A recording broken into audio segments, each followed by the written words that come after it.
त्या ठिकाणी नुकसान पोहोचवण्यात आलं, तोडण्यात आलं आणि त्यानंतर उद्भवलेली परिस्थिती आणि त्याचवेळी बीड येथील मसाजोग या ठिकाणी झालेली जी काही निगृढ हत्या आहे, या दोन विषयांवर अल्पकालीन चर्चा या सभागृहामध्ये करण्यात आली।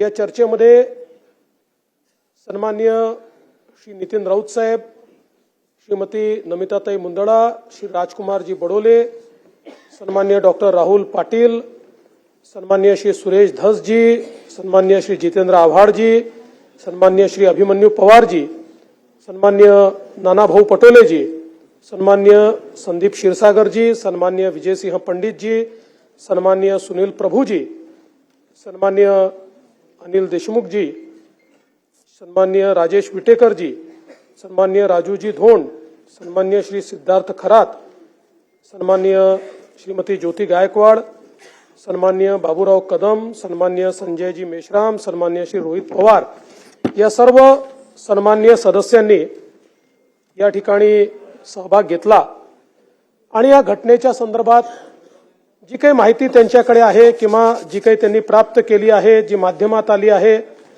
त्यातनं जे काही प्रश्न उपस्थित झाले आहेत, अशा सगळ्या बाबींवर या ठिकाणी एक सविस्तर अशा प्रकारची चर्चा केली। पहिल्यांदा मी परभणीच्या प्रकरणाच्या संदर्भातली माहिती या सभागृहाला देऊ इच्छितो। परभणीमध्ये आपल्याला कल्पना आहे की साधारणपणे दिनांक 10/12/2024 ला साधारणपणे 4:30 ते 4:45 दरम्यान एक दत्तराव सोपनराव पवार वय 47 या माणसाने जी काही भारतरत्न डॉक्टर बाबासाहेब आंबेडकरांच्या पूर्णाकृती पुतळ्याजवळ जी एक प्रतिकात्मक संविधानाची प्रत ठेवली होती, ती तिथे तोडफोड केली, त्याची काच फोडली, ती खाली फेकली आणि त्यानंतर अनेक घटनांना त्या ठिकाणी सुरुवात झाली। मुळात जर आपण बघितलं तर ही घटना घडल्यानंतर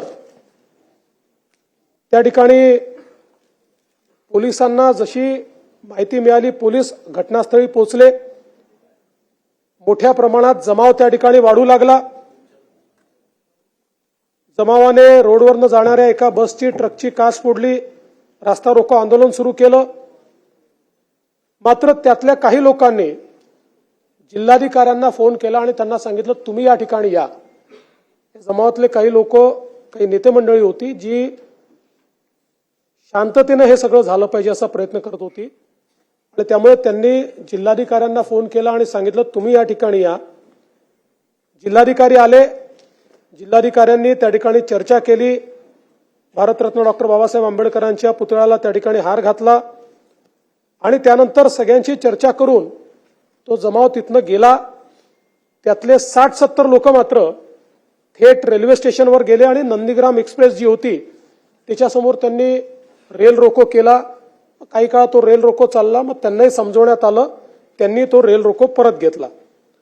दरम्यानच्या काळामध्ये काही संघटनांनी